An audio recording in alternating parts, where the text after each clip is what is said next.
part of you lets people tread on you, type thing. And God is saying, why? No, I'm saying, why are you letting them tread on you? And okay, doing that. Okay, I'm used to that. If I start standing up to them, as other people, or not listening, that's going to change me. But it makes it, I have to rely on your comfort, God's comfort, instead of, okay, this is comfortable for me, let me be walked on, type thing, more put down.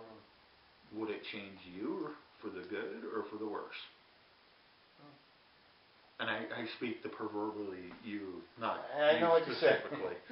But I think, probably, if you realize that God is the one that comforts you, and if you're going to change, not be walked on, it's going to change you. It'll make you stronger. It'll help you. It'll help you in the long run to live your life the way it needs to be. And this is one of the things I get, with that, my daughter calls quite a bit, and she's about the only one that really calls me. We got in a conversation the other day. She told me that had talked to her older brother, the one that's in Adam, the one that's in Oklahoma. And he more or less has offered her to come out and be out there and live out there with him, type stuff. And she ended up talking about comfort zones, but not using those words.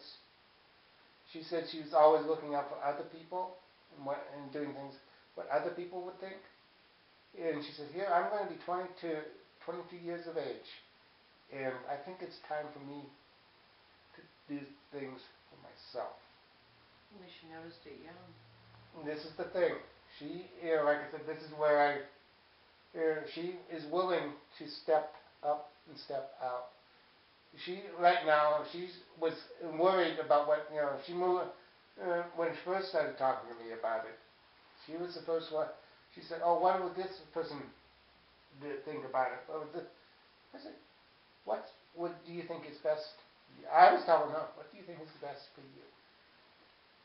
Granted, she said, granted she had about 3-month living time outside of the state of Colorado.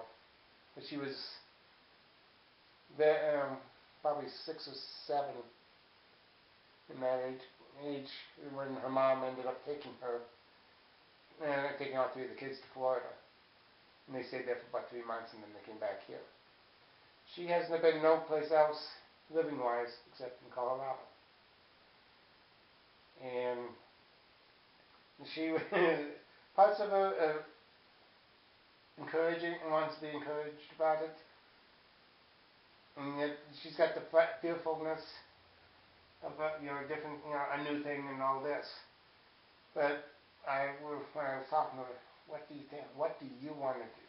Yeah. And she said, I think, and looking at, there were a lot of people saying, do the move. One person that she was worried about, and she made it a big point. I said, and it's only one person, and that was Leanne.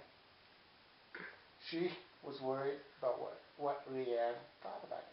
She said, Leanne's going to be upset at me, blah, blah, blah, blah. I said, she's one person.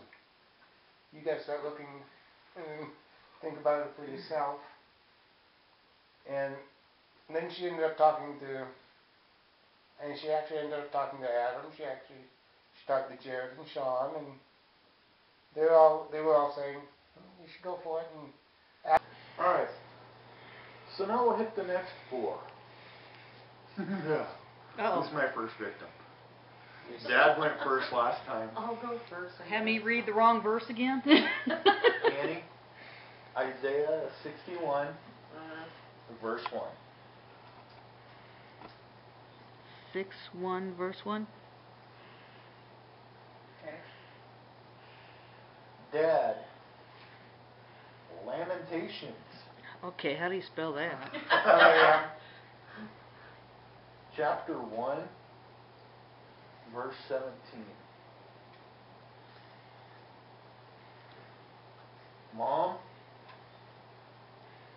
1 Corinthians chapter 14, verse 3. And I'll take the last two. Okay, I guess I can go first. Hold on. I'll try to read the right one this time. Well, it might help now that you've got your glasses on. I had them on last time. No, you didn't. You held the Bible. Yeah, I had my glasses on like this. Here, hold that so I can read it. Yes, we do have fun here. Okay. Is everybody ready? Okay. Isaiah 61:1. Okay. All right.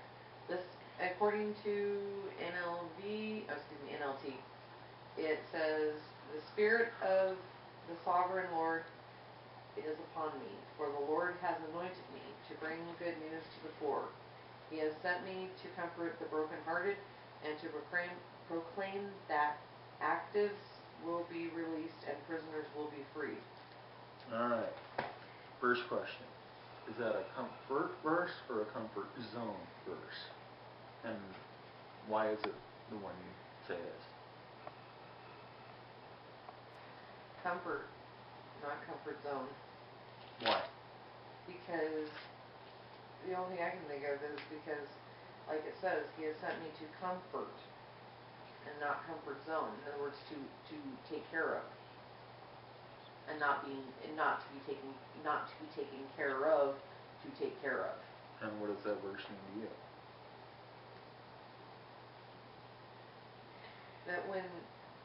That Jesus has been sent, if I'm not mistaken,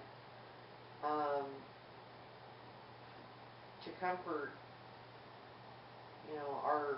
our bad, our sadness, and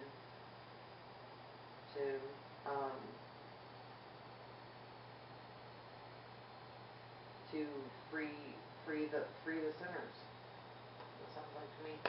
Okay. Anybody else got any comments on that? Yeah, I'm kind of in agreement that it is just a comfort, not a comfort zone.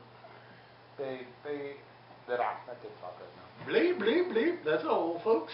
Yeah, but, because the way hers read, mine has the Spirit of the Sovereign Lord is on me, because the Lord has anointed me to preach good news to the poor.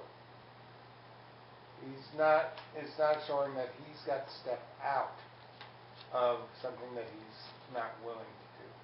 But he was told to help to preach to the poor.